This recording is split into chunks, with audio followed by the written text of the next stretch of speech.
Hər kəsə salam olsun bizim qadın əməliyyatxana blokumuzda. Bugünkü pasiyentimiz də müəllimədir. Ta uzaqlardan gəlib yanımıza.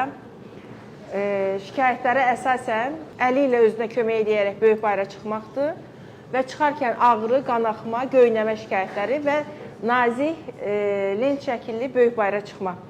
Müayinə elədik, gördük, böyük bir rektoselisi var. Nədən yaranıb? Etik olmadığını görə sizə göstərə bilmirik. Uşaqlıq yolu, boşluğu, ağır doğum sonrası aralıq nahiyəsi peritoneotomiya olunub, çəp kəsiklə, ya tikilib, xəstə özünə qulluq eləməyib. Hal-hazırda burada tamamilə yırtıqdır.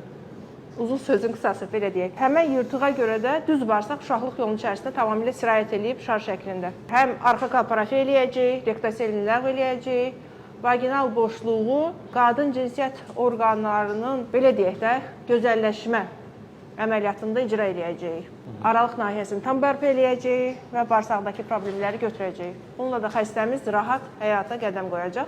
Oğlu universitetdə 3-cü kursda oxuyur. Oğlunun doğumundan sonraki yaranan prosesdir. Həmişə sağlam olun. Vaxtında həkim mütəxəssislərə müraciət edin. Özünüzü illərlə, əzabla yaşamağa məhkum eləməyin.